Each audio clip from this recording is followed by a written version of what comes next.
This is yet another embarrassment for the Polish Minister of Internal Affairs and Administration in Donald Tusk's government. Marcin Kierwiński was unable to answer a question about the safety of Poles, even though he heard it on TVP in liquidation, which is favorable towards the December 13th coalition. How many trains pass between 9:39 p.m. and 6:40 a.m.? I haven't checked the data, but is it true that there were 8 trains? Yes, as far as I know, there were 8 or 9 trains. Well, according to journalists' findings, there could have been as many as 12 trains, including passenger trains.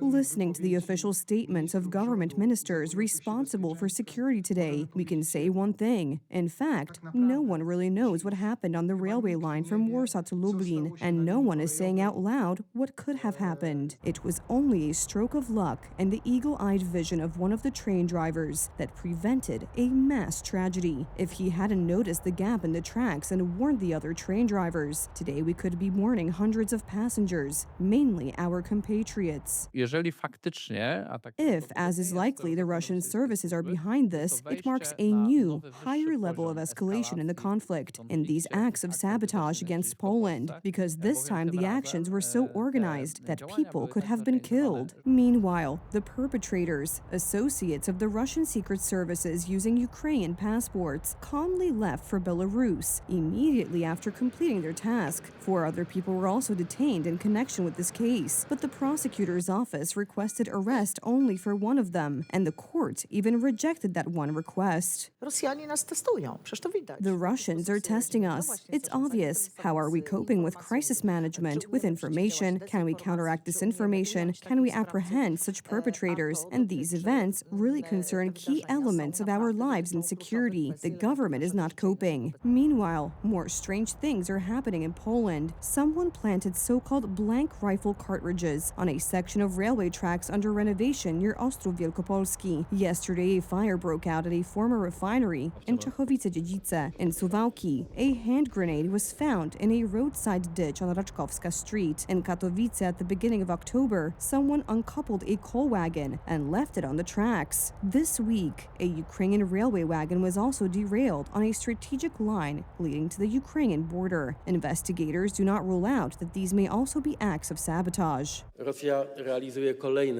Russia is implementing the next stage of a hybrid war aimed at destabilizing our country. On the one hand, the government is convincing Poles that security is a priority and is sending 10,000 soldiers onto the streets and tracks as part of Operation Horizon, which was approved by Polish President Karol Nawrocki. On the other hand, however, the Polish Prime Minister is hindering the president's contacts with the heads of the Secret Service, and the same committee on secret services voted against the planned increase in next year's budget for the Internal Security Agency and the Intelligence Agency.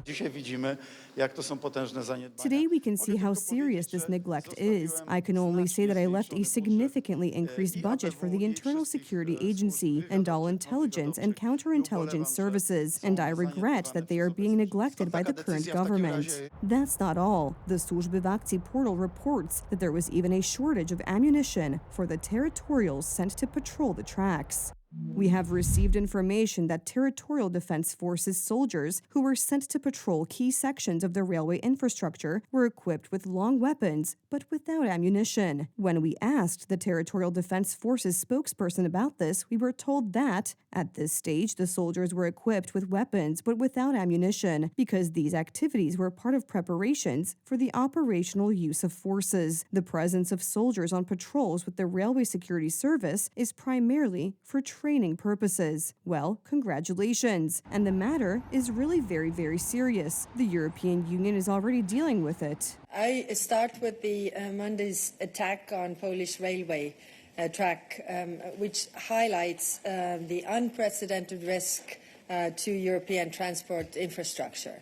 Russia's attacks have become increasingly brazen. The issue of escalating Russian aggression was also raised at the UN forum. The U.S. ambassador to the UN was echoed by his Polish counterpart Krzysztof Szczerski, who called Russia's diversion in Poland crossing the line. These were the most serious acts of sabotage against Poland since the beginning of Russia's full-scale aggression against Ukraine. Fortunately, a tragedy was averted, but another line was crossed.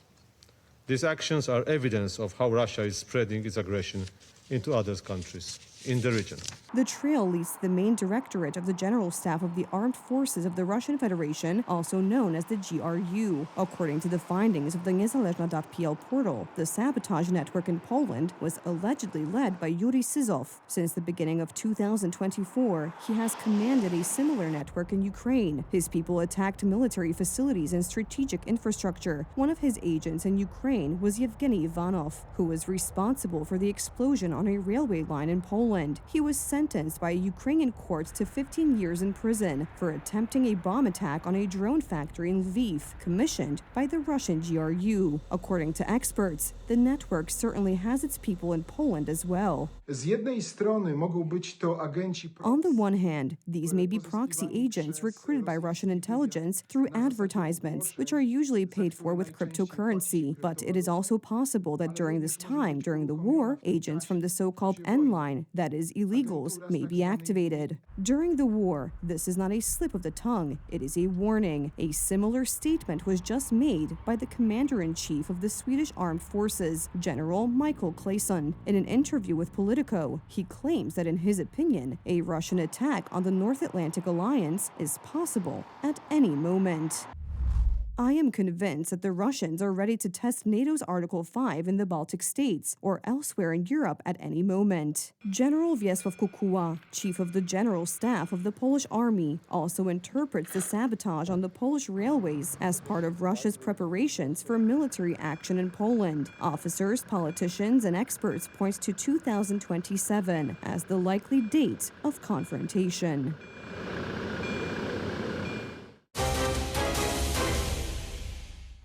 They didn't stand a chance. 7-year-old Amelia, a Polish citizen, and her mother were burned alive when Russian drones struck their home in Ternopil, 200 kilometers from the Polish border. It is with deep sorrow that I received the news of the death of 7-year-old Amelia, a Polish citizen who died in Ternopil, together with her mother, as a result of barbaric Russian shelling of civilians. I offer my sincere condolences to the family and loved ones, and I remain in prayer for the soul of this innocent child and her mother.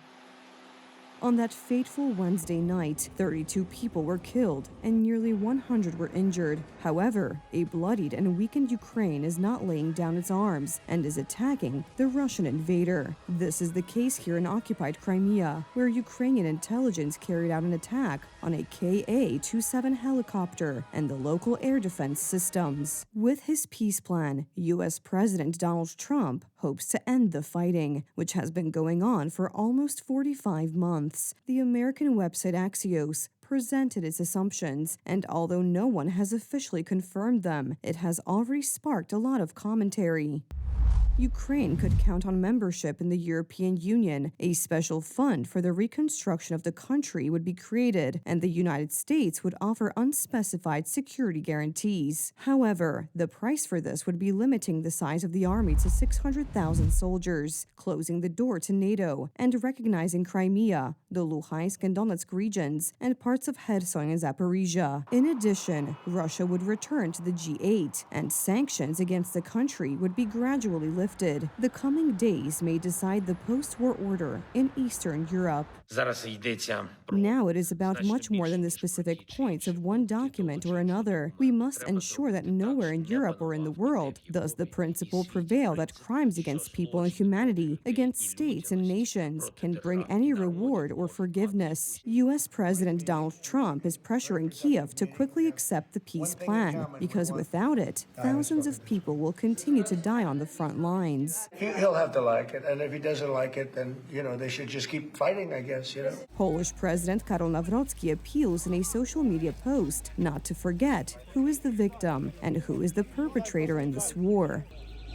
Against Ukraine must take into account the fact that Russia is a country that does not honor its agreements. Any peace plan aimed at ending the war in Ukraine, started by the Russian Federation, must be accepted in Kiev. It is Ukraine that has fallen victim to Putin's criminal aggression, and it is the Ukrainians, with the support of the United States and the countries of the European Union, who must have the decisive voice in the peace talks. U.S. Secretary of State Marco Rubio and U.S. President's Special Envoy Steve Witkoff are already flying to Geneva. Tomorrow, a meeting of security advisors from the informal E3 group, that is, the United Kingdom, France, and Germany, with representatives of Ukraine and the European Union, is to take place there. I think what Ukraine is going to try to do is say, look, this is maybe a starting point, but we have a lot of concerns. We're happy to sit down with the Russians and with you and with the Europeans and talk about this. Poland also appears in the peace plan published by the media. European fighter jets would be stationed in our country.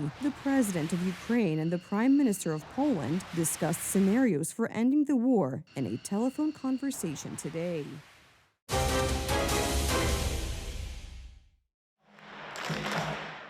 Pope Leo XIV joined virtually thousands of American Catholic young people on Friday, attending the National Catholic Youth Conference, an annual Catholic rally held this year in Indianapolis. Pope Leo spent the hour-long encounter fielding prepared questions from a handful of the conference participants who asked him specifically about technology's hold on young people. Leo, who himself was a Twitter user before his election, said social media was a great way to stay connected and to even deepen one's faith. But he warned that it can never replace real human relationships. But even with all that, technology can never replace real in-person relationships. Simple things, a hug, a handshake, a smile. All those things are essential to being human. Pope Leo also got a question about artificial intelligence, a topic he has said is a priority concern for him. He told the young people it was a powerful tool, but that they must learn to use it responsibly and not let it interfere with their maturing into adults capable of making choices. So be prudent, be wise, be careful that your use of AI does not limit your true human growth.